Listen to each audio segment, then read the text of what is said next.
here. There we go. Now we should be set. Um, well, hey everybody. Welcome to the show. We are talking game design and development today. It's been a while since we've actually had this show, so sorry about that. We hopefully will be doing this again regularly on 2 p.m. on Wednesdays.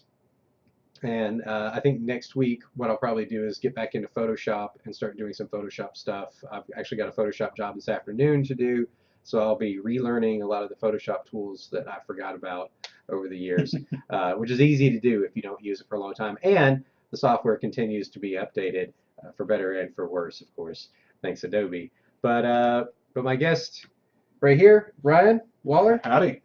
And okay, so tell us what you do right now. What is it that why in the hell are you on the show? That's a great question, actually. I was just driving by, and you said you I was waving people down. I had a cool shirt on, so I came in. Yeah. No, so we currently are developing Thunder God Battles, which is a mobile match 3 battle game. If you think Candy Crush or Zookeeper, it kind of has that element to it, but with competitive elements to it. And we've added 8 Thunder Gods, and we tried to actually research and get some Thunder Gods from all over the world because it is a global community, and gamers in particular, I think, are a really tight-knit global community as well, which is interesting. So we've picked, Rajan from Japan, Indra from India, Lei Gong from China, Chalk from South America, and of course Thor, Zeus. So we try to get a little bit of all that, and it's interesting. I had some feedback from some of our play testers, like, you used to go with all European gods, and we're like, no. In fact, we really respect our Asian market quite a bit. Well, yeah, absolutely. I mean, that is a huge market for games. But to that end, we may have talked about this before because you guys have a game on Steam, and I've always been curious, like, how do you deal with localization? That's been something we've actually done well on and poorly on at the same time. So with Steam, with Fake Colors, which I think we did a playthrough one time on here, we picked up for the Steam platform the primary languages. So we have Russian, we also have Ukrainian, we've got Korean. Wow. So we did do some of that, and it's interesting. We actually built a back-end program that enables us to go in and replace. So we want to add more languages in, which we're actually doing on our next update, which is way behind, and we're sorry. Yeah, that happens. Listen, I think game communities know that kind of thing happens all the time. Yeah, no, it's been we had some issues with Thunder God Battles and some back-end stuff, so it's kind of taken over priority because that still has a deadline for that. So, but anyways, we built this program that enables us to do menu replacement quickly. So we're able to integrate. We can use that on others. So this is based in we designed it in Unity, and so we've developed that for Unity specifically. Oh wow, you guys made that. Wow, that's excellent. I cannot take any. Hafid Bakush, my lead programmer and associate producer. All the credit to him. So. Awesome. That's still, what's one of the cool things I think about Unity, one of the coolest things maybe about Unity is the fact that it's extensible in that way, right? So you can build tools for the tool that you're using to make stuff. Absolutely. Right? And Unity even encourage you to put it on their platform. You can give it away, you can sell it. They've got a whole, what is that called? Asset store. Asset store, yeah. Yeah, and there's so much. You guys, if you're interested in game design even casually, it is a great, in my opinion, it's the best platform to start on because it actually delivers. You could make a AAA title with it. Right. Not as effectively as the Unreal Engine, but sure. You could definitely start there and learn. And there's so much assets. There's so many free assets on the asset store. Right. Especially kids. I always want to see young people, get into game design because I feel like there's a mental element to game design that's lacking in our culture. Yes. We don't have critical thinking skills. Right. And I feel like game design really helps spur that. Actually, I know that it does from a design perspective specifically. So. Yeah, well, we've got, as a matter of fact, we've got Jeremiah 2168YT. I don't know, maybe that means YouTube or whatever, but I want to thank you for joining. And in fact, I don't know if he's a young guy. I find out a lot of young guys are on Twitch, absolutely, and they watch stuff. So I think this is important for y'all to hear, what it takes to do these sorts of things and whatnot. And you're right, like, so Unreal, you sacrifice ease of use for the power. Right. Right. I mean, Unreal is not an easy thing to just jump into and start using, whereas Unity. Definitely lower barrier in terms of getting used to the tools and all that, right? I feel like the Unreal Engine 4, the newest iteration of the Unreal Engine, has done a really good job of trying to assimilate some of those harder aspects into ease of use for the consumer. Unity has more tutorials available, so there's a lot more ready information. And again, if you're a starting developer, definitely go with Unity because again, the free assets, but also Unreal takes if you make a game, they get 5% off the top Right, before right. everything. So that And Unity's deal is that you've got sort of a tier, right? So right. you've got like the entry level tier, but it has to be branded in some way or something with Unity's The Unity thing. pop-up screen. Yeah, yeah.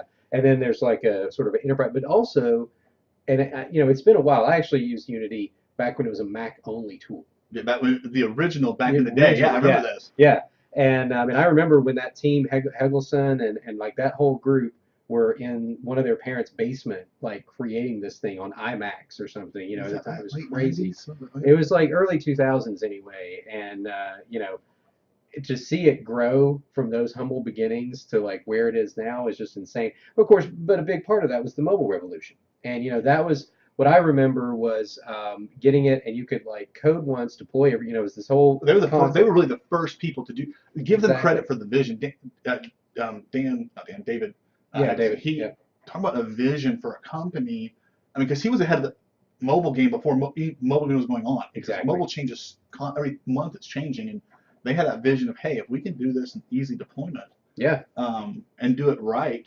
So Yeah, well, and it was funny too, right? Because they sort of pushed Apple to accept third-party development tools. yeah, they There are did. so many great games that have been made by Unity, and you knew because a lot of those you saw the pop-up things that you made with Unity, right?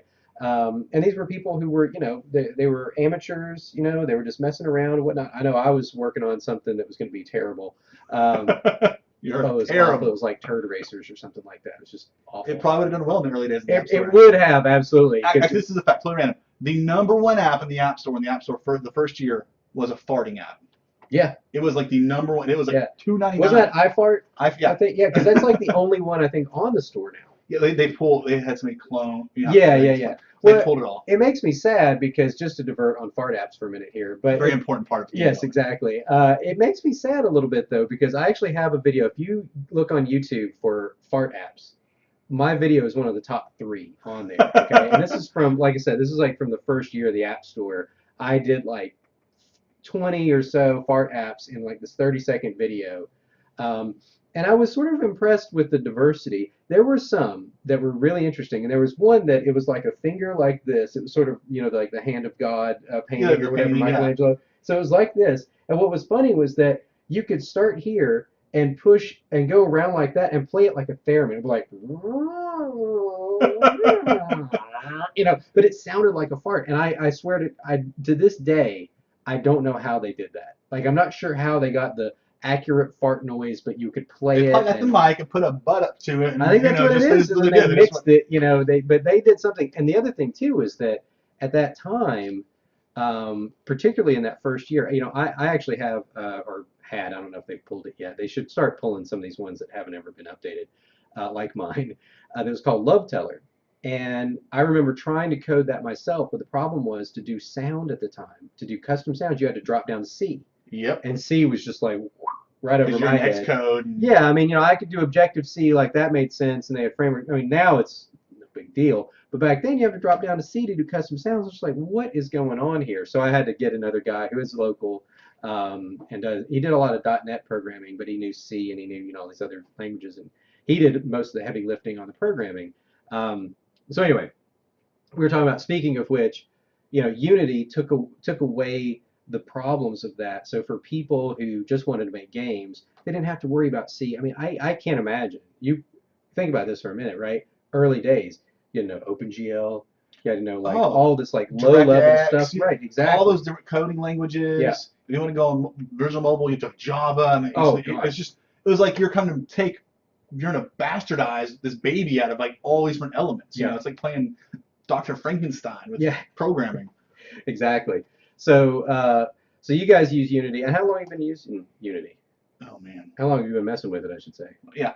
Like actually know what I'm doing with it versus how long have you been playing with it? Right, yeah. Probably 7, 8 years now. Wow. 7, yes. 2015. Yeah, 7. 2008. But I've really in the last 4 years, when I really got serious about, okay, this is what we're doing. Actually, I quit my job and moved into this. Right. That was when it was, okay, this is real. I need to learn this. I need to actually know what I'm doing. Yeah. And I'm still learning. They update software all the time. Oh my gosh, yeah. The new Unity 5 definitely was a good move, especially for 2D programmers. They did a lot of good stuff for 2D. I'm not a 2D. That's not really our focus as a company. But from a platform development for 2D, huge progress for them. And Unity, is it still like you pay extra? So if you want to deploy to like these other 3 platforms, you pay extra for that, right? So here's how the way it works. So now you get the Unity base. Anyone can get it. Download it for free. You can make PC, Mac, and you can make Windows Phone, Windows Store, and BlackBerry are included. So you can deploy to those at no cost. You have the Unity pop-up that says made by Unity. But you can do that, which I thought was a great move by them. That's a great move, and a great move from. I mean, is Microsoft helping them out with some of the thing there? Because like, it's certainly a way to promote making stuff. As we know, the Windows Phone was lacking. The problem with the Windows phones are actually great phones. They are. They're great hardware. Their app store is it's getting better, but it's I want to help you, Windows Store. I really do. Oh, I know. And like you said, it's the hardware. I've been looking at a Windows Phone for like a work phone, basically. I love it. The battery life, the camera quality on it. Yeah. Like, okay, Microsoft, I'll give you a little shoulder pop on that. But that's Storio. It's bad, and they're doing. They actually just did a big, huge. I just got an email this week that they're trying to do some help your apps get promoted better within. Oh, cool. And they're also doing a better job about removing what Apple has a huge problem with, which is here's the Victor game. Well, I'm going to take the Victor game and make it the Ryan game, but it's the Victor game still with different graphics. We call it cloning. Yep. But they have done a good job of cracking down on that. So, but yeah, so back to the Unity thing. You get those for free. If you want to upgrade to the Pro version of Unity, which gives you more assets, higher end assets like lighting, water, there's a lot, but that's the basics people recognize. That's $1,500. If you want the iOS option, that's $1,500, and if you want the Android, that's $1,500. So if you want to deploy across the board, that's $4,500, which is still pricey, but it's at least attainable for someone. To do. Well, I mean, if you're starting a business, I remember I taught 3D Studio Max for a while, right?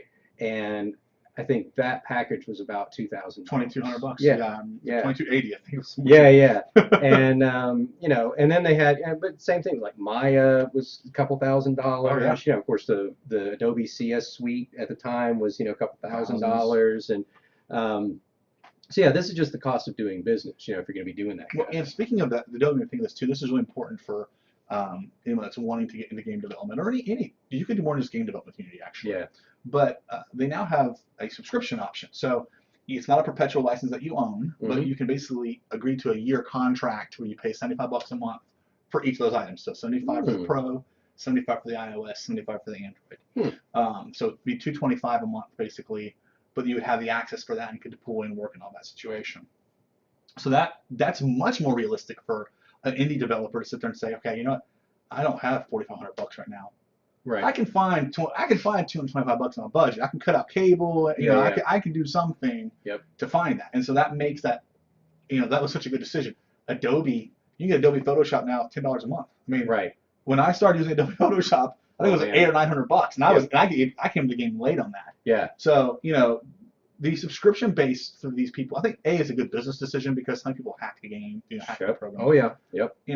Pay for the full license. And for the record, if you were starting a company or you want to make games and you want to sell games, guys, get the licensing. Do not use illegal software. Yeah. Because that will bite you. I have friends who have done that, and it has not been good. Because if your game does well, oh really? We don't have Ryan Waller having an account or a Forthright Entertainment having an account with us here. Yeah.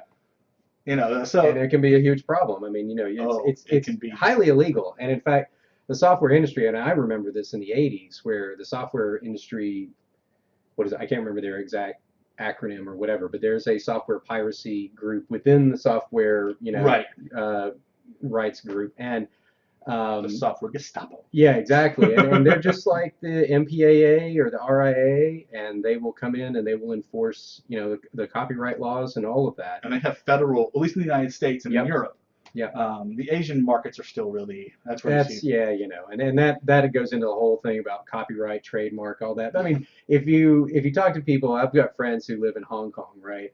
and you can go to markets there. And And buy you, the you can, burns. yeah, you can well, and you can find iPhones that look just like, and in fact, sometimes are made at the factories, but they're not actually iPhones. They're like Yeah. running Android or whatever, and it's always a joke because this friend Richard would come in and he'd be like, "Hey, I've got the new iPhone," and it was this crazy like it was like a mock-up someone had done, but they had just engraved the Apple logo. But Apple, like, they probably made 400 of them, and then sold them in this stupid market. Yeah. And it's like the Simpsons joke, Panaphonics or Sony or whatever. It's like these are all actually fakes that they would sell on. And it's not even a black market. It's just this friggin' market where they sell all this Yeah, crazy it's crap. just unregulated. It's It's unregulated. unregulated market, yeah.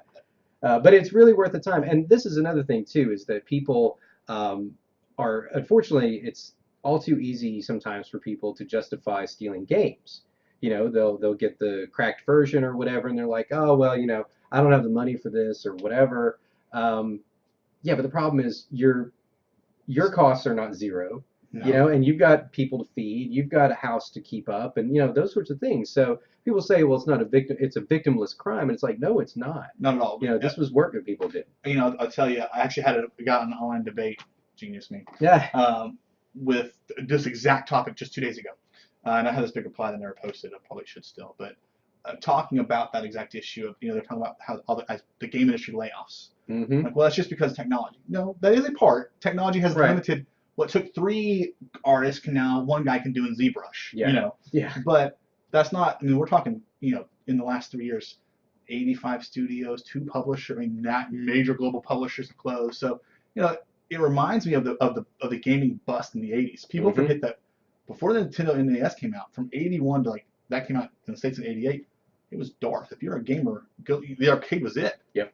Because there wasn't games being made because the industry went broke. Yep. And that's in a lot of ways what's happening now. Mm-hmm. No one's making money, not even the big guys. They have to churn out the Call of Duties every year because that's the only way they stay in business because the beast is so big. Right. I had an interesting conversation. I probably am not allowed to say. I had an interesting conversation, a business conversation with a major vice president for one of the major gaming publishers, discussing a game idea that I had. And what I was looking at, the revenue thought, and he said, "This is great." And also I was asking for $5 million projected for $40 to $50 million revenue. Mm-hmm. He agreed with the numbers on that. Basically said it's not worth our time. It can't feed our beast enough for us to divert resources. Right. And I was like, really? He's right. When I looked at, he's right. They can't. Yeah, it's a tough thing too. This is why, and I know the game theory guy has done a good video on this too. But people ask, well, why is there a Call of Duty? Blah blah blah. Like, why don't we see more innovative games? And we do see some innovative games. There was what was the one? Was it called Ghost or something on PS4? Yeah. Yeah. That's Rain. Amazing. Rain. Exactly. Yeah. I mean, there's so. BioShock was pretty original. Yeah, BioShock was pretty original. So some of these get through, but it's sort of like the Hollywood studio system. I mean, you're gonna make a ton of money when you make a Star Wars movie. Well, that's no question. Let's remove the game industry. If I can, any human being had said, give me $10 and I will guarantee that $10 turns into 12. Right. Guarantee in X amount of time, a really reasonable time. Mm-hmm. Or if I say, give me $8. Oh, we got a new follower. Hey. What's up, Step 1 in Game-ung. In Game-ung. Thank you for following. Appreciate it.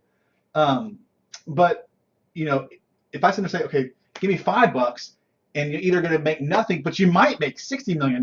Right.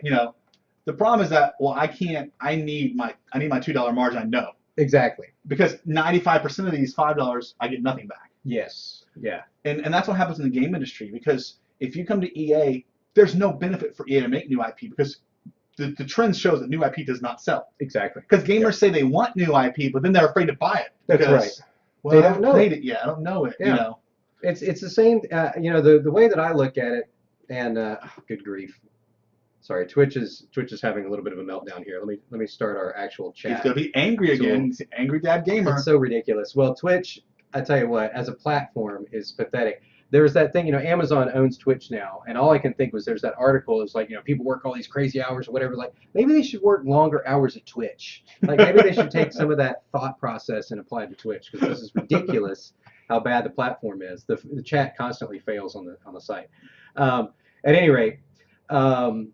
Yeah, so you have that problem of people say that they want innovative new things, but they're afraid of it. It's the same thing like in the movie business where it's very difficult to start a science fiction or fantasy Franchise, yeah. as a standalone thing. And that's why you see Maze Runner, Hunger Games, because those have been tested in the market as books. And so you bring that intellectual property. Case in point, Jupiter Rising, right? Granted, whatever you think about the movie, it was an original IP that cost a lot of money. Right. And what did it do?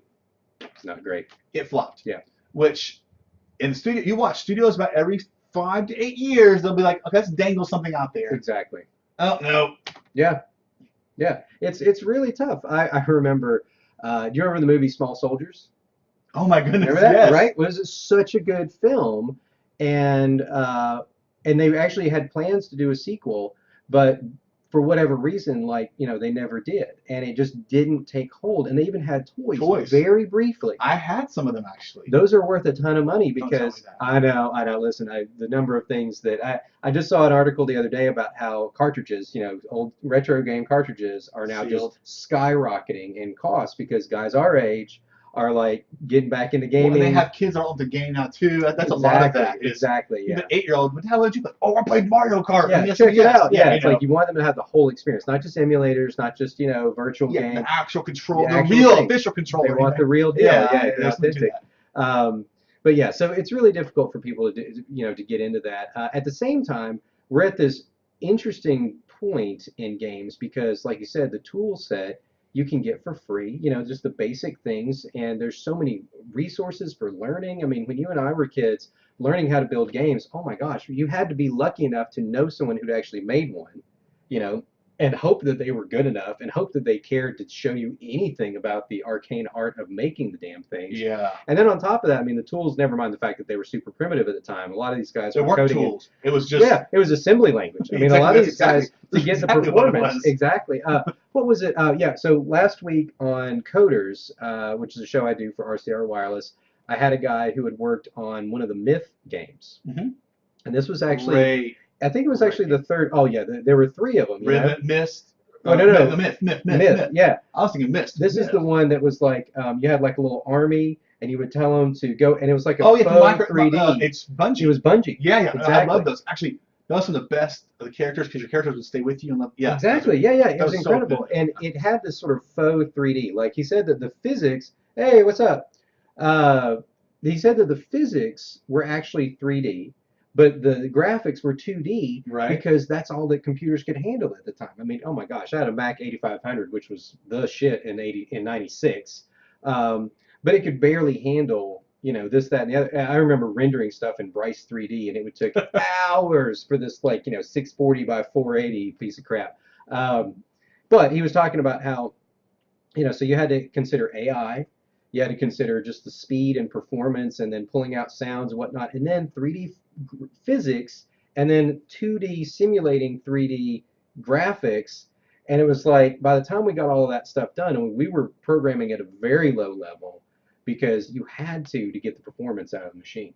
Now you've got tools. I mean, Apple's a great example with Metal, where it's like they understood that it's like, okay, we've got all these frameworks and stuff, but that all just gets in the way of getting straight to the iron and really blasting away the performance. And so that's why they created Metal as a framework. So it's like you can get as close to the chip as possible, meaning that you don't, for those of you who don't know, what that means is that instead of having to interpret the code here, and then here, and then here, you're actually just interpreting it like right here. And so this is the chip level. It's so this is where basically things layers of ground covering the heart. You want to get to the heart and get the best stuff from it. But exactly, yeah. I mean, if you were digging a well, you'd rather dig a 3-foot well than a 30-foot well in terms of ease of use, right? Exactly. I mean, yeah. That's a good analogy. That's exactly what Yeah. So, but so the tools are great now.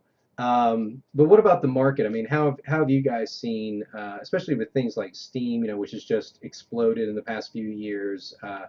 How do you think, in terms of distribution, how has that helped you guys out? So, it's going to be a love-hate situation. Mm-hmm. The industry is the worst it's ever been right now. Literally, if you talk to across the board. Financially, for businesses, it's very difficult to make a case. If you're a casual developer, yeah. I like making games for fun, and I want to get a game out there. Could not be a better environment. Gotcha.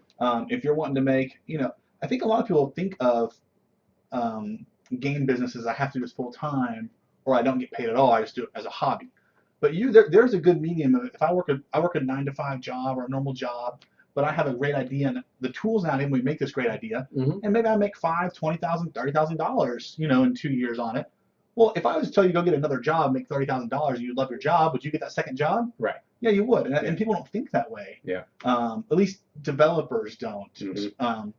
But from a distribution perspective, Steam has saved PC gaming, frankly. At the same time, it's bottomed at the bottom prices. Your big publishers, your biggest publishers, guys, Activision, EA, Microsoft, when they sell on Steam, but they're actually their average price point sells $5. That's what they actually sell. Wow. Even their biggest, that's the average of all their stuff. So no one can make money at that point. Yeah. This whole bundle concept, which we had to get on it as well. Yeah. If you don't bundle, you're not really going to sell anything because people just wait for it. Right. Yeah. Nobody wants to pay. It's weird because nobody wants to pay like over 3 digits, with a decimal. Nobody wants to pay over that for a game. It seems like if it's like gets into $10 or more, all of a sudden people are like, nah, I'll just wait for it to get in a bundle. They'll go to McDonald's and buy a $10. If I go to Burger King and get a Big Mac meal, not Big Mac, a Whopper value meal. Yeah. It's $7, $8, $9. Right. For 5 minutes of pleasure. Yeah. You can get a video game and have hours of gameplay. Yeah. But no, I'm gonna pay. Yeah. It's like.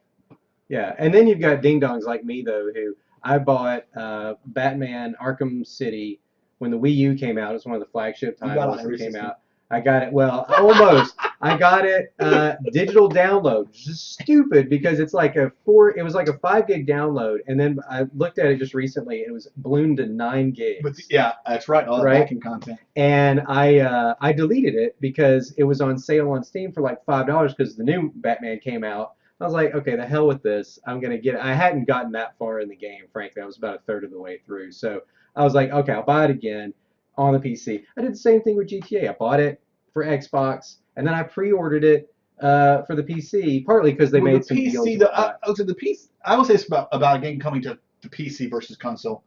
Especially they've allowed the modding community to take over. Yeah. There's a lot of really cool stuff. And Steam's also helped that, too. Absolutely, yeah. We could make a show on just that. That's true, yeah. I mean, the mod stuff, that was the big reason why, and of course I was just starting this show, and, I was just getting back into gaming, really, because for about 9 years, everything was Apple. Welcome back. Yeah, well, that's the thing. Like, everything's Apple, you're not going to get into games very much. I mean, let's face it. Apple is not a gaming We have platform. Blizzard makes their StarCraft and Warcraft. Yeah, that's about it. We get dribs and drabs of stuff. I mean, there are a few things. Of course, iOS changed quite a bit with gaming. Unity helped Mac. Oh, absolutely. Same thing. So. Absolutely, yeah. But getting back into that, the mod stuff is really amazing. Although I did see, and this is going to be interesting to play out because I think I went ahead and bought the PC version anyway of the next Fallout because I did want to be able to access all the mods. But I read Xbox is going to allow it. Now I'm very interested in how. I assume it'll be like DLC or something where you say, okay, you want this or that or the other. But not all the mods are going to be available, let's face it. I mean, I'm sure someone will have a mod where it's like all the nude people from GTA can play in, or they like all the mutants. The orgy mod. Yeah, no, I mean they have done the most crazy crap. Like I've seen, Skyrim mods. I have seen some insane Skyrim mods. I've seen some insane Fallout mods. I mean, just wacky stuff that does amazing stuff to the game. I mean, it's kind of crazy. Have you seen the Skyrim mod where it's the chicken man? You get to ride the chicken instead of a horse. You get his chicken, and you have a chicken suit. My favorite is the one that turns the dragons into Thomas the Tank Engine. Yeah. There's that hilarious video where they're like, "What's that noise?" And all of a sudden it's like, "Doo-doo-doo." Yeah, no, yeah. I'm like, and that's you asked me a minute ago, like the market and the direction. I guess we kind of got on the route. Yeah. But modding is to me the future of gaming because the games that will be successful are the games that enable the community to mod. We know this because look at Skyrim's how old now? Came out 11/11/11. Okay, right. I know that because I was married on 1/11, and so we call each other 11/11 or text each other and tell each other we love each other. So my favorite game of all time, that's my favorite series ever, was 11/11/11. So I set out line out at the GameStop in the cold for 55 minutes, and I did it. Anyway, that game is now closing in on 4 years old. Yeah. Which in gaming release terms is like insane. Your grandparents. If you're 8, it's your great-great-grandparents. Yeah, exactly. And yet, because of the modding, that game looks beautiful on PC in particular. Yep. That game's beautiful. You can still A kid just made a 170-hour add-on for it. A really professional quality, Yeah. 170-hour add-on. So that's the future. Yeah. Because how do you create longevity? Skyrim's still in the top 50 games on Steam. $5. I mean, a 5-year game on console that's selling at a store for $5 all the time. No way. Yeah. It's done. And they have a shelf life of 2 to 6 months. Even the crappiest, like even these old Wii games and whatnot, you can't find a single one of these. Of course, some of these are kind of rare now. I'm sort of proud of the fact that I've got the first Cooking Mama. My little brother, I gave one to him though that was A Boy and His Blob. Yeah. And that goes for like $70-$80 now, I think, for some reason. But it's a beautiful game. It's a really, really wonderful game. It's a very limited, kind of thing. But yeah, man, that's a good point. Mods, and so it'll be interesting to see how Fallout does mods on Xbox. I don't know. Did they say that they would be like charging for those? Yeah, so it's going to be paid. So, which also enables the indie or let's say you want to get into game design, modding is a great place to start. Yes. And the ability to actually make some revenue on that. I think like Steam right now, I think you get 20% of the mod on Steam on the Steamworks stuff. So if I make an item that sells for $2, I get 40 cents. Well, if it sells 10,000 copies, that's decent money. Yeah. I mean, first thing that I would have done on my own to begin with to learn. So right. There's definitely something to that. And I think the benefit, I actually think Fallout's will be better on the Xbox because it's going to happen is they're going to have a better filter for the mods right. in the PC version. So you're going to get the best quality mods. Right. Yeah. Through. And the other thing too on that is, and this is something that anybody who's modded, of course, has probably run into this. If you go away from the game for a while, especially on Steam, and it auto updates, and you don't update your mods, then you go to try to launch the game, and so I've got that with GTA 5 now, where I'm like, I haven't launched it in a while, and of course, ScriptHook has been updated numerous times, and so has the game, but I haven't updated ScriptHook, so I tried to launch it, and it's like, it's a big read between the lines. Oh yeah. Game. But but I understand that, and it's at least not as bad as for example on the iPhone. I mean, Jailbreak takes advantage of security flaws, and there's a whole discussion around that. But the idea is that Apple's obviously trying to patch security holes, and so it's this constant cat and mouse game of can I even jailbreak this device? To Apple's brain, they would much rather no one be able to jailbreak their device. Me too. Yeah, well, and I feel the same way. I've never jailbroken the App Store, so exactly because Apple forces your in-app purchases to be on their back end. Yeah. So what happens is, I'm a small developer. I have 17 people that have worked for me in some shape, form, or fashion. I have 2 employees that work for me, and then myself. The last 3 years, I have made a total personally of about $7,000 because I have to pay my guys first, and I got to keep the business floating. Yeah. And that's not uncommon among business owners, Right. But last year alone, on just Apple, we had, because I had on just 2 of my products, I can track in-app purchases. $140,000 of stolen in-app purchases. That's mainly jail. That's almost all jailbreak stuff. Yeah. Now the argument can be made, well, they would never have to begin with. Some of them would have. Yeah. And for someone like me, that's a big deal. Right. If I made $30,000, that's me hiring somebody else. That's me being able to expand my. And that's the big crux of illegal software is that what you do is you are biting the hand that feeds you long term because we can't be innovative because I don't have the revenue. Right. If Far Cry is a great example, everyone that downloaded Far Cry illegally, if Far Cry sold as many copies as are being played, even half of that, they could double their production budget and still be profitable. Yeah. Well, what can you do with that many more people? What can you do with that much more? Like, I just think about, I value people.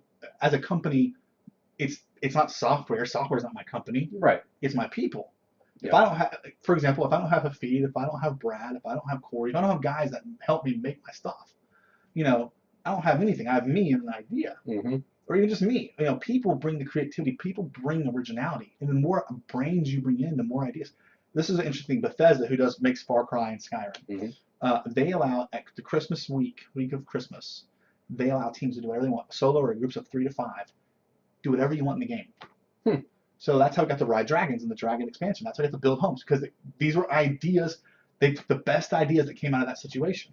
One guy's entire idea was to make a pitch black cave. The entire cave, you can't have any light. It sucked all light out. It didn't get in the game, but they allow them to be in the world and think, okay, do something that you want. Do whatever you want, as long as in the confines of our world. Wow. So you couldn't have Thomas the Tank in it, but Thomas the Train. But original, anything, yeah. I mean, so one guy added footprints in the snow, for hunting. So you see, like, Mm-hmm. you think about that. Well, I would have never thought of that. Lead designer probably would never thought of that. Mm-hmm. But you take what is your asset, which is your people, and enable them. Yeah. And that's what piracy eliminates. That's Piracy is destroying gaming. It's not about making money. It's about being able to be more creative. That's exactly right. And as a matter of fact, I'm in the middle of reading the book about Pixar called Creativity Inc., which I highly recommend. I want to read that. It is one of the best books I've ever read, nonfiction books that I've ever read. And I've read a lot. Like, I don't ever get to read fiction anymore. I read a lot of these books about the industry and whatnot. And it's designed actually to be a managerial, like, business book, teaching you how to lead and manage a group of creatives. So it's not just for the film. Yeah, you really do. It's not just for the film business. It's for, any creative endeavors. And that was the thing that was a big deal was, he was like, you have all these tools and whatnot. And I mean, my God, he was there. Ed Catmull actually graduated with like Alan Kay and all these luminaries that went on to found all these other things. For those who don't know, those guys are all brilliant establishers in the industry. Yeah, exactly. I mean, just like the founders of the whole personal computer movement, basically. And so Ed comes from this, like, I was building the tools when there were no tools. We literally were crafting things from nothing. And we call them software gods. Yeah, exactly. And he's like, but you know what? None of that matters if your people aren't good and your people aren't free to do their best. And so much of that book is about how do you let people. And one of the things was so in Toy Story 3, he said that was like the smoothest process we had ever had. We didn't have any meltdowns. There were no like major. I mean, it wasn't perfect, but we never had this moment where like this whole thing is going to fail. It was like the smoothest sailing. And by the end of it, they went back and they, talked to the team and whatnot. Were like, this actually was so smooth sailing, whatnot. And they got offended because they were like, well, that's not good. We should be constantly challenging ourselves. And if we aren't failing, we aren't pushing hard enough. But I actually tell my guys, do not be afraid of failure. Be afraid of failing twice.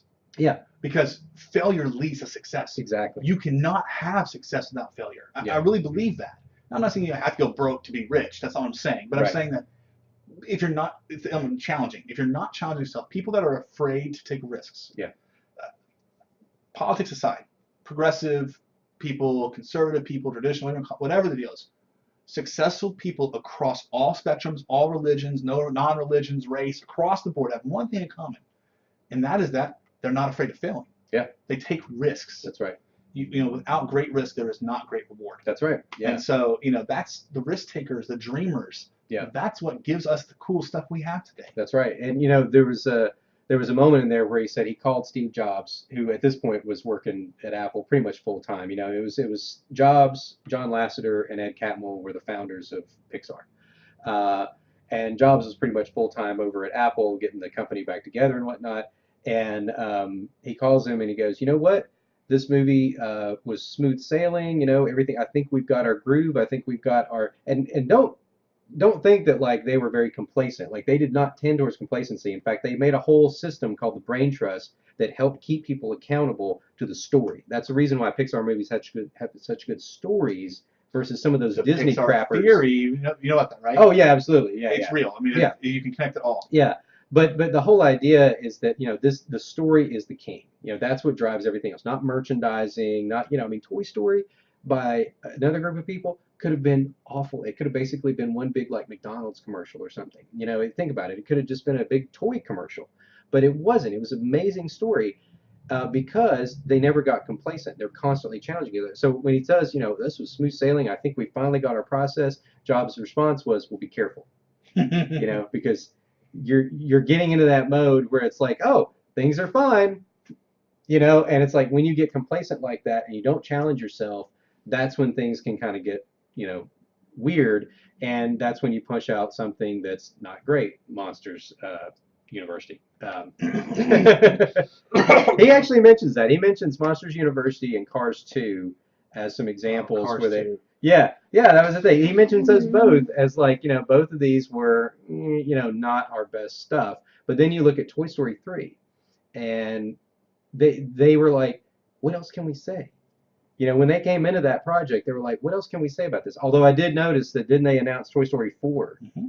And I'm kind of like, okay, after reading that, that makes me really nervous about Toy Story. I'm hoping it's like Next Generation or But something the, like but that. the counter that is if you're thinking you have brain trust, I guarantee you something good came out of that brain trust. Yeah. Well, you know what's beautiful about the brain trust, and I think that like more game makers should consider this idea. The way the brain trust works is it is a group outside of the production team. And what the production team does is, and for those of you who don't know how these animated movies are made, they do storyboards, and they do what are called animatics, which is just like real rough animations. And then they do a lot of times the animators will do the voices themselves, and maybe they'll put a little bit of stock music behind it just to kind of give an emotional feel, right? And what you're doing is you're just presenting the story in as complete a way as you can, given the time and constraints. I mean, like they generate thousands of storyboards. So they're doing this thing, and Thousands. yeah, thousands, and they present this to the brain trust. Like every couple of months, they come in and they show the brain trust, and it's kind of like showing somebody a draft of something. You know, it's like, okay, here's, handing it into your teacher to edit, and then they give it back. But here's the thing: the brain trust is not tasked with prescribing anything. They may make suggestions, but A, the production team is not beholden to any of those suggestions.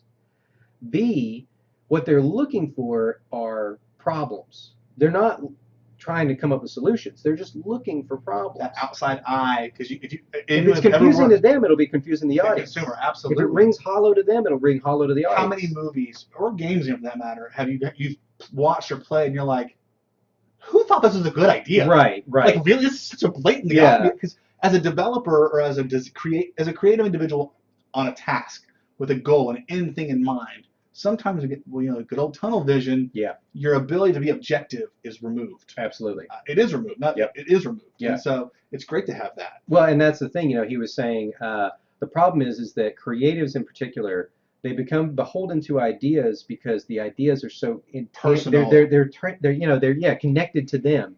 So what they try to do is say, I'm not attacking you. We're looking at the picture, or we're looking at this thing, and like, here's a problem here. So it becomes a little bit more distracted and abstracted. And the other thing too is that, again, they're not prescribing. It's like, well, what you need to do here is this, and then the guy's like, what are you talking about? Why wasn't my idea good enough? And it's not that. It's, but creativity. Creatives are fragile people. Yeah, and he admits that. It's like, I mean, they got egos, but it's just like anybody else. Everybody has egos and whatnot. So it's a great book.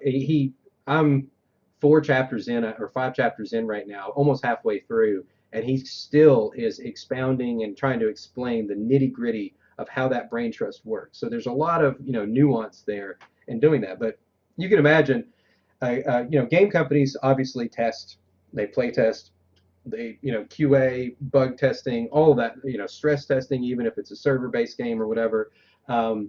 Hello, Master Chief. Yeah, right. Oh, yeah. Sorry. Oh, listen. But the thing is that so many of these that are especially story-driven, I feel like should have more of a brain trust just for the story, because there've been so many times in games where you feel like that third act just kind of like got hurried out the door. It's like, we need to figure out a conclusion. We have to have this game finished and wrapped up in 24 months. Yeah, exactly. It's like, oh, it's just a dream, Mario, or oh, Gordon is now what? Like, what the hell happened to Gordon? That's Half-Life, folks. Yeah, that's a famous one where the ending, people were just like, WTF? Huh?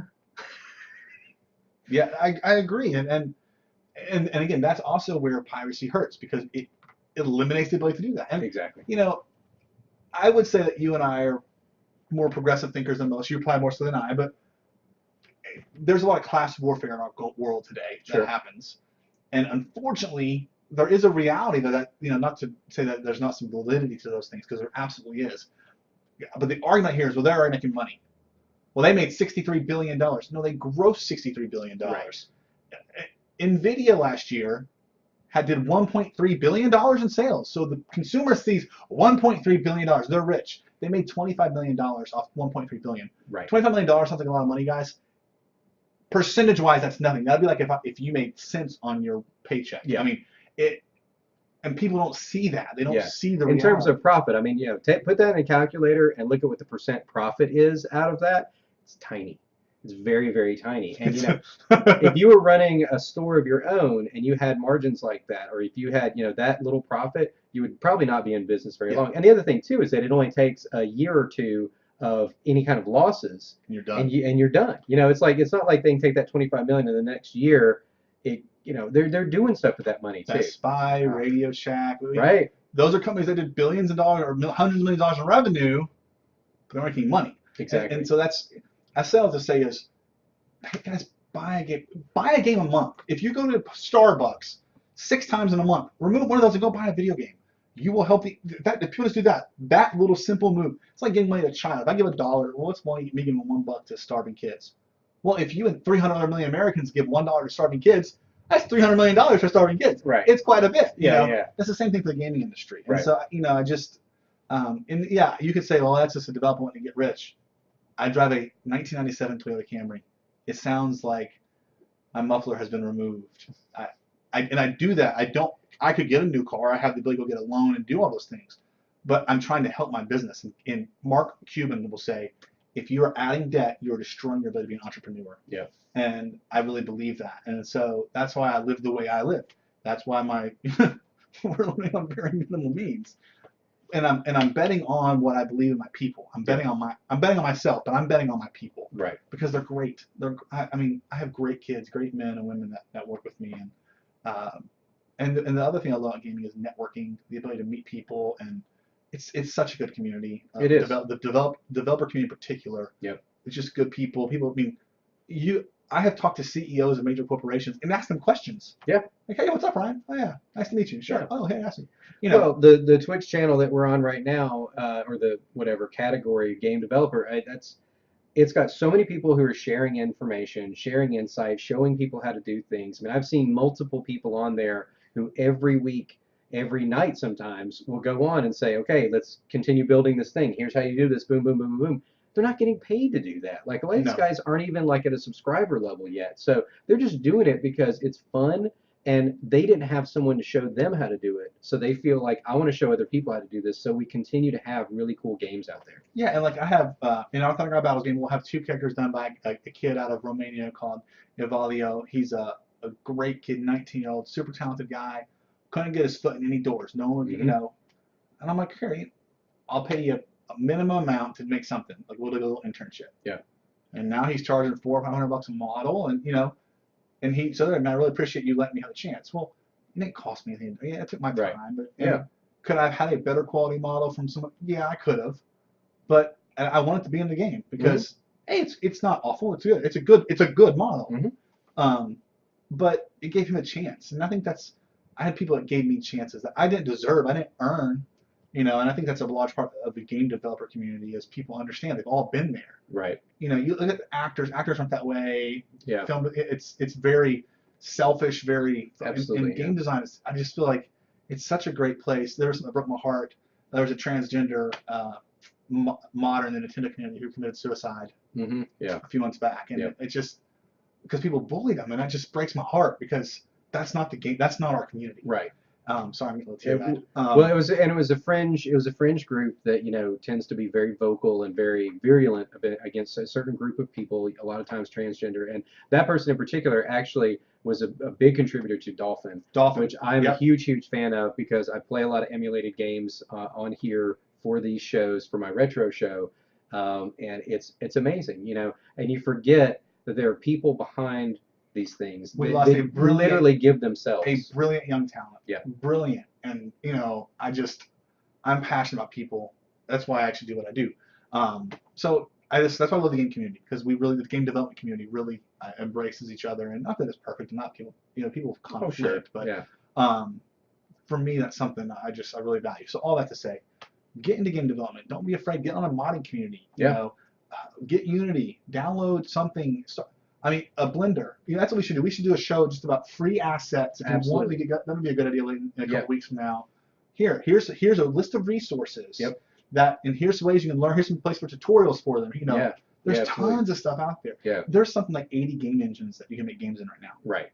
Seriously. It's astronomically high. A real common one people get into is RPG Maker. Yes. It's a great foundation. If you're an adult and you have a kid that's middle school, elementary school that wants to get into gaming, spend the $50-$60 on that. Yeah. Because if they like Japanese art style, it's great for that. So. Is that on Steam? Yeah, it's on Steam. Yeah. It's its own site as well. I think Humble Bundle did a big thing on a while back. Okay. So, Yeah. but there's just a lot of great resources that that'd be a really fun show to do. Yeah. Well, I did it's funny because I did a post on a site called Download Squad back in 2007, 2008, maybe something like that. It was a while back. And actually, no, it's before 2007 because this was before mobile games even, or I should say iPhone, which redefined mobile games. Yeah, I did. Mobile phone games. I'm sorry. Yeah. Because Nintendo purists would tell you, oh no, we're the first mobile. That's true. I got my Game Boy Color in the closet. But I did this post on how to start a game company, and I wrapped up a bunch of those tools. But what's amazing is to look at that now, which it's hard to find the archive. One thing I'm proud about is that for almost half a decade, it was like the #1 Google result if you put just how to start a game company. Yeah, I mean it was all right, but that was because of all the links that I put in there, right?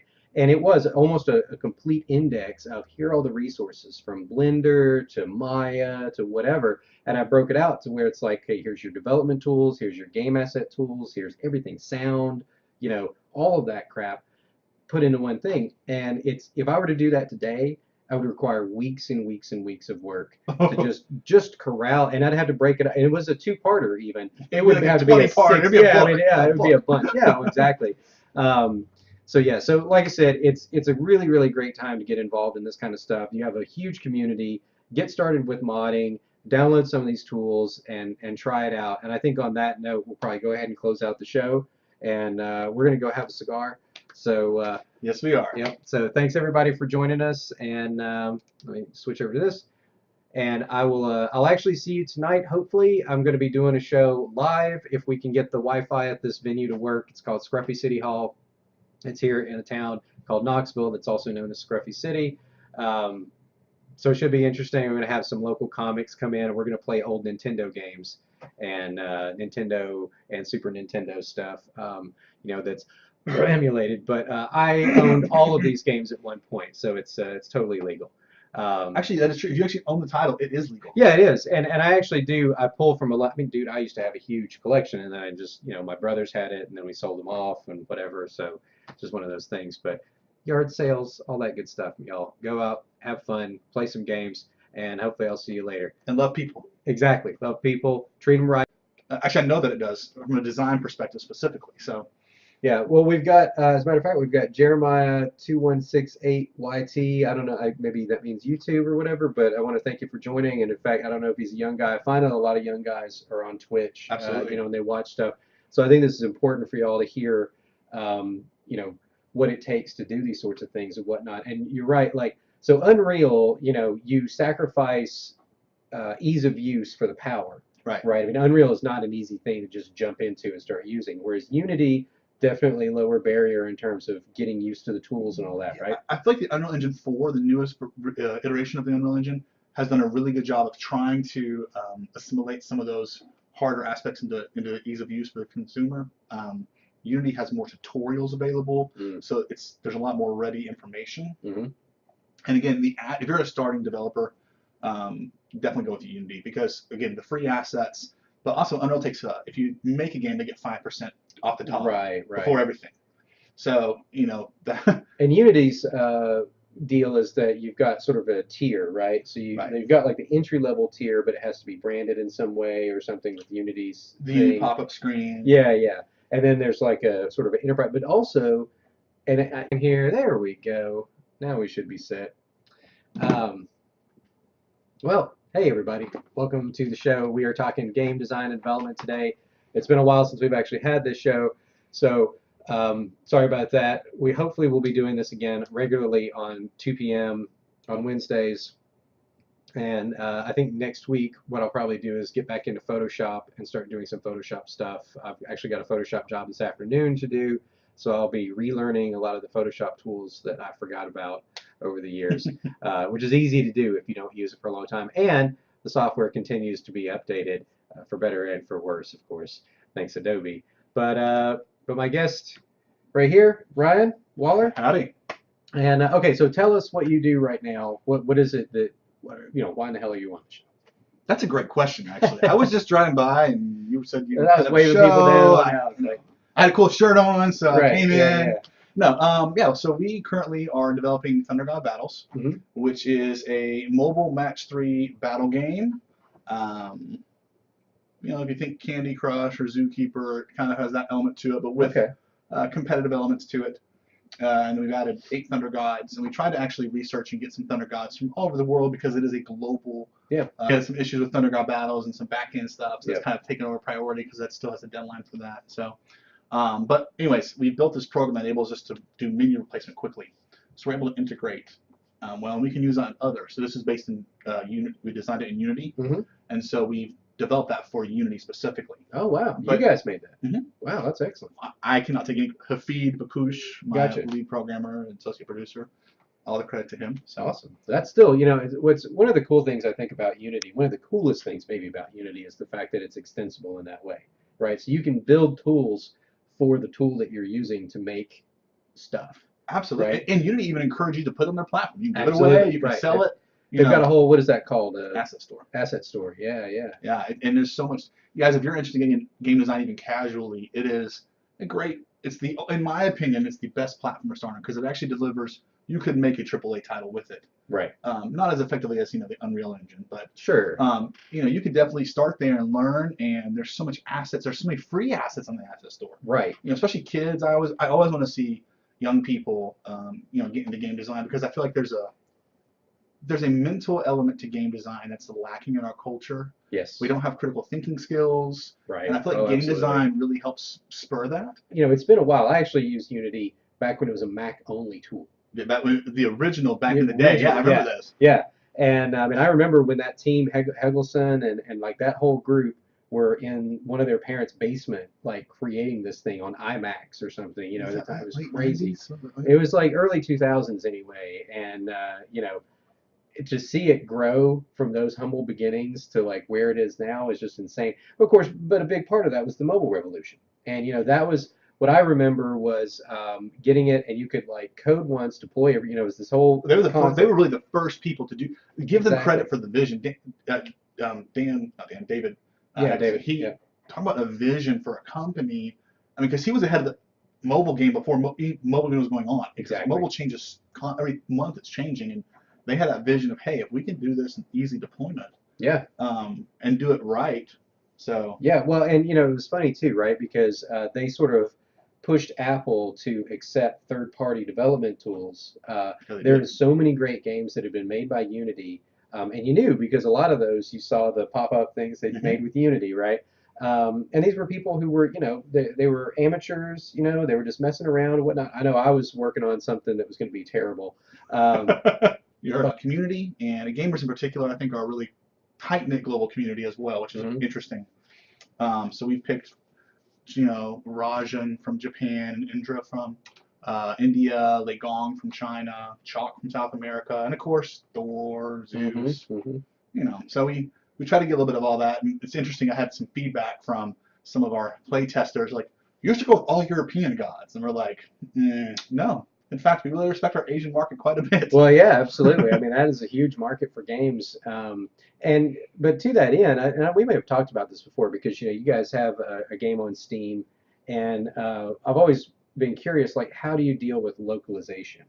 That's been something we've actually done well on and poorly on at the same time. So with Steam, with Fake Colors, which I think we did a playthrough one time on here, we picked up for the Steam platform the primary languages. So we have Russian, we also have Ukrainian, we've got Korean. Wow. So we did do some of that. And it's interesting, we actually built a back-end program that enables us to go in and replace. So we want to add more languages in, which we're actually doing on our next update, which is way behind, and we're sorry.